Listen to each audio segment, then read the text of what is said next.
Welcome to the Business Growth Podcast. Today I'm here with Greg, the Managing Director of Roundtable Strategy Advisors. Welcome to the show. Hey, I appreciate it, Leonard. Thanks for having me. So tell us a little bit more. What do you guys do at Roundtable? Yeah, so Roundtable started as your traditional management consulting firm. It's grown a little bit since then, but we do a lot of what's called financial transformation on the CFO side. So we do fractional interim CFO work, controller work. We do a lot of M&A, fundraising, due diligence, IPO readiness, things like that. We do have a technology side to the practice as well, which is booming right now. So we are NetSuite partners. So we do NetSuite implementations, customization, support work. We work very closely with NetSuite and companies directly. But for the last roughly about 3 years, we've been developing proprietary AI platforms for clients, and that's what's really taking off right now. Okay. And so tell me a little bit more. What is the proprietary AI platforms that you guys do? Like what does it do specifically for the clients? Yeah, so we have various clients that are looking for specific use cases to solve. So it could revolve around accounting. So we get asked, we've developed a platform that handles and automates the full expense reports for employees. So we have a bunch of clients using that. But quite honestly, a lot of the clients now are asking for analytics, data, dashboards, things like that. So we've been developing platforms that give faster analytics, faster data points. And then we're about to release this month a agent that can actually build dashboards for you. So the idea that we build is it's really for efficiencies. Whatever we can do to create efficiencies for customers is what we're after. Nice. Yeah, that sounds pretty awesome. And what does the process look like for building, say, like a dashboard for them? Like how does it go from talking to the client to okay, this is what they want to then the actual technical side to doing that, just like briefly. Yeah, it's pretty straightforward. So it's just like any other engagement. Just because it's AI doesn't mean it's really different. So we're, diving into the use case with them. What is their pain points? What are they after? And we usually ask them in a perfect world, if, when we deliver something to you, what is the end result that you're after? So we're running through that use case, that business, parameters that they have, approvals, internal controls. You still want to ensure that, with AI, you have the internal controls and approval processes in place if it's going to touch any sensitive transactions or data.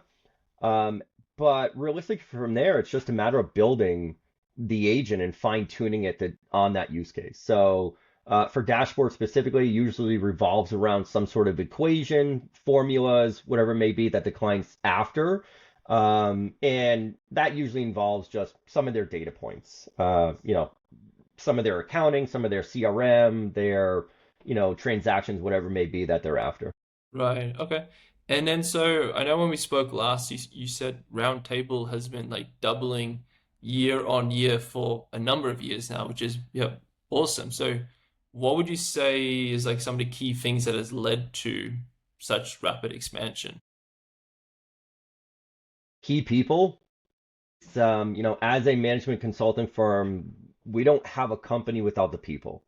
It is no longer just me. I started this company in the first few years, we're just me and one other person. But since coming out of COVID, we've expanded that. So we've been building and expanding this company since 2022. And to your point, yes, we've been doubling it every year we go along. We made the Inc. 5000 list last year. Pretty sure we're going to make it again this year. We'll know in August. But it really revolves around the people, finding the right people that know what they're doing, provide value, ROI to their position and to the company. We're still small. It's not easy. Not everybody fits this size company. So yes, we've had to let people go along the way. We've brought people in that just didn't work out. Um, and you really just need to, as a leader, find those people and know when it's not the right person and let that person go. Nothing personal. I mean, as a business, you have to let people go at some point in time. We've been really good about that, and we have a really good core group of people right now, which is what's prompting the growth. And do you have like a framework or a process for finding the right people? Because I know that can also be quite tricky, like finding them and also qualifying that they are the right person. So how do you go about getting those right people?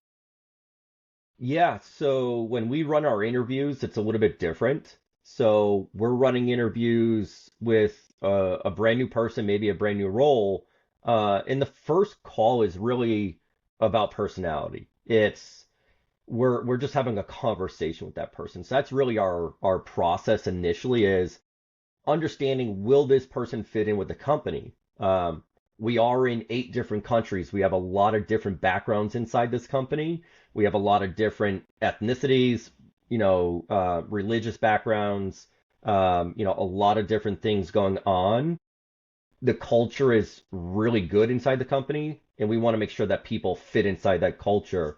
So that's usually the first step. But from there, then it turns technical, especially if it's on the technical side or the CFO side. We have to ensure we know that person when we engage them and put them in an engagement, they know what they're doing. So we do run through this process of, technical abilities. We'll give them some use cases to run through, a case study to run through, just ensuring that they meet some level of expertise that we're looking for.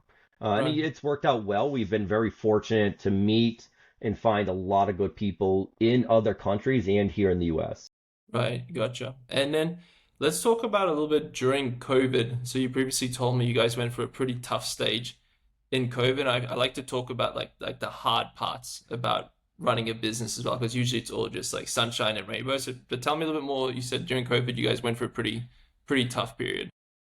Yeah, I mean, the company almost closed during COVID, to be honest Mm, with you. COVID decimated us, and it was mainly because of the type of client we were focused on and working with, which at the time, when COVID hit, we were predominantly working with startups. We were fundraising, we were helping startups get going, incorporating, getting their initial teams together, running their accounting. At the end of the day, during COVID, funds dried up. 90% of our business went away. A lot of those companies are no longer around. They couldn't get funding, so they closed. We were fortunate enough to still have 3 or 4 CFO clients through COVID, and that's really what kept us going. So it was stressful for sure. We had to let people go. We had to put them on the sideline because there wasn't enough work. And fortunately, the clients that we did have were really good use cases. CFO engagements, we brought them through COVID. We got them to survive COVID. They had their own trials and tribulations as well. But yeah, we lost a lot of revenue, and I think that's the hardest part. Going through something like that, it's sort of your anxiety goes through the roof. It's crisis management at that point in time. As a entrepreneur, I've been through a lot of different things. I've gone through the '08 housing crisis, bringing companies through that. We've gone through obviously COVID now, gone through a lot of crisis management situations, and that's the biggest thing is just understanding eventually it's going to pass. If you can survive the tough times, you might just squeak by, but if you can survive, better things will come at the other end of it. And now we're over, you know, 6 million in revenue this past year. So we went from almost zero to 6 million in 3 years. yeah. As we've rebounded. Yeah, that's so true. Yeah, there's just it's like funny the roller coaster of running a Hmm. business basically. So what would you say that you did while you were going through this kind of crisis management? You lost like 90%, like you said, of your business. What did you do to stay in there and keep showing up every single day? Because I'm like mentally, it's like a big thing as well. I find like you were doing so good, and now suddenly something completely outside of your control, and you lost 90% of your business. So how did you kind of get through that? Yeah, I mean, I've been an entrepreneur for a long time, so it wasn't much different than the '08 crisis. Okay. It was a totally different perspective. A financial crisis versus a medical crisis is vastly different, Mm, but crisis management is crisis management, and it's still, as an entrepreneur, still the sort of the same stressors. It's, am I going to pay my bills? Am I going to be able to pay my mortgage? Put fuel in my car, put food on the table, mm, things like that. It becomes very human. yeah. Just because you own a business doesn't mean your human instincts go away. So it really came down to that, and eventually I wouldn't say I forgot about the business, but it became sort of just survival. COVID hit hard here in Massachusetts, so we were locked down for a vast period of time in the Northeast, so we couldn't go out, couldn't do anything. I couldn't engage clients personally one on one, and that's what predominantly we were doing with a lot of those startups during fundraising. But like I said, those 3 or 4 CFO clients that we kept on were virtual clients, and what kept me going every day was really just I forgot about my company's survival and I focused on their survival, making sure those companies survived COVID and came out of it still alive, didn't go through bankruptcy, didn't let their whole workforce go, and we were able to bring them out of COVID. They're thriving today. We still work with 2 of them. Uh, so it was a trying period of time for sure. But again, like I said, we're past it now. You look back on it and say, we survived one of the biggest crises, more recent times. Yeah. And then, so how did you go from, like you said, like almost having to close the business to, like doubling year on year? What would you say was kind of like that steps from going from there to doubling year on year? What did you do? Or was it just COVID going away and businesses opening up again? I mean, it was a little bit of that. Obviously, businesses opening up again were good, but for the first 6 months or so, businesses weren't really spending money. They couldn't afford, to bring in a management consultant to help them. We certainly obviously picked up business, but I think the biggest thing we did was during COVID, we realized our ICP was vastly wrong. We were so concentrated on startups and helping the startups, it wasn't recurring. That was the problem. So we changed our approach, we changed our business plan to no longer work just predominantly with startups, and we started going after what all the other management consulting firms do, which is mid-sized companies. And I used my expertise, I used my network that first year to really get going. We ended up hiring 2 or 3 people that year, and we were fortunate that it took off. I mean, don't get me wrong, it was a lot of hard work. I was probably working 17, 18-hour days, looking for business, operating the company, growing the company, working engagements myself. But we got through it. So I think that's the biggest thing that we did is, we did change the business process. We today have more recurring revenue than anything, which works out well. Yeah. Yeah, that's yeah, really interesting. And then, so like for you personally, like you said, this is like your fifth startup. So taking a step back, what got you into the whole entrepreneurship space? Is this like just like family or like how did you get into all of it? Yeah, I grew up around family businesses. Everybody in my family owns a business, whether it's a Okay, yeah, manufacturing company, yeah. service company, whatever it may be. So I grew up around business owners, met other business owners that my family knew. Hmm. And really that's just it's ingrained in you. It's been ingrained in me since I was a little kid.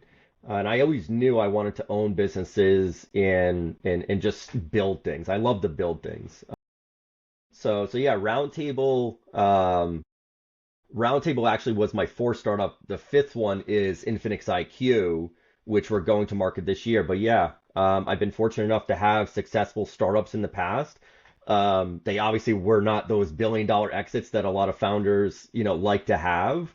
But it's very rare to have, 3 startups previously get funding, go through the processes, and actually exit. So that was a fun ride, and you learned a lot through them as well. So um, I don't know if I would also really classify Roundtable as really a startup. It's because it's a consulting firm. I'd say really just entrepreneur business. Yeah. But it still has that startup feel for sure. Yeah, but five businesses, you could say. Yeah. Yeah, yeah, it's always fascinating looking at people's like origin stories and like what got them into entrepreneurship because like for me, I'm actually from a very like traditional type of do to 9 to 5. Like my dad has been working at the same company for 30 years. So it's a very just work for someone else type of thing. And it's always interesting comparing, especially like that's what I like about the US. It's very entrepreneurship, very like go-getter type of thing. Whereas like I'm from South Africa originally, it's not as much like that. In Australia, it's not really as much like that as well. So it's really interesting always seeing like the origin stories, where people came from. Yeah, I mean everybody's got a different story for sure, but I think you're on that track that usually entrepreneurs are around other entrepreneurs at some point in time and they just pick up that bug. And I will say it is a bug. I love startups. I love the fast-paced atmosphere of them. I love the Hmm. challenge and building things. So it fits well. Yeah, yeah, definitely. And then so you've started like five businesses. How do you go about starting these businesses? Because that's often the most tricky part, going from like zero to your first couple of clients. Like what's like the process that you do when you're starting out to get those first couple of clients? Yeah, I could definitely say when I started Roundtable, the clients I already had them prior to starting the company before actually filing the incorporation document. So that helps. What also helps is, at the time, Roundtable was my fourth company. So having gone through it before, you build a network. As an entrepreneur, you're building a network of people that you can rely on, people you can tap into. So when I started Roundtable, I had a whole network that I could tap into.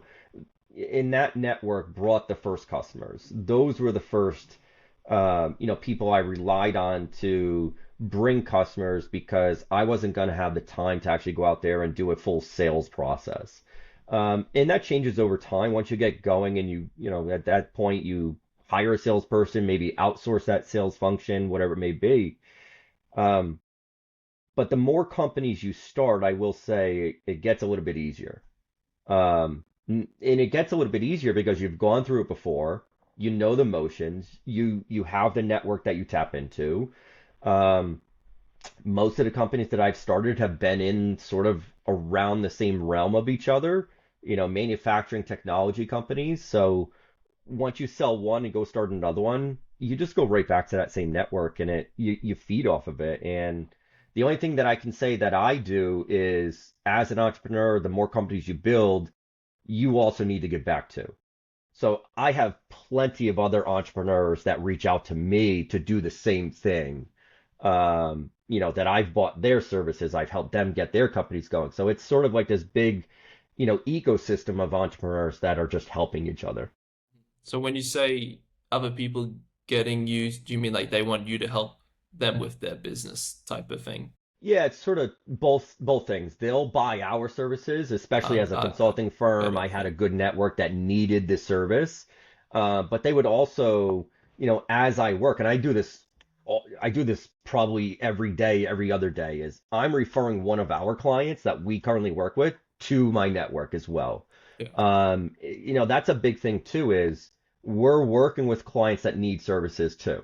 We don't provide all those services. We have a network of providers though. So that's a big thing too, is being able to refer our clients to other businesses. So, that's part of giving back, that giving back scenario to where you need to support the entrepreneurship ecosystem as well that you're receiving benefits from too.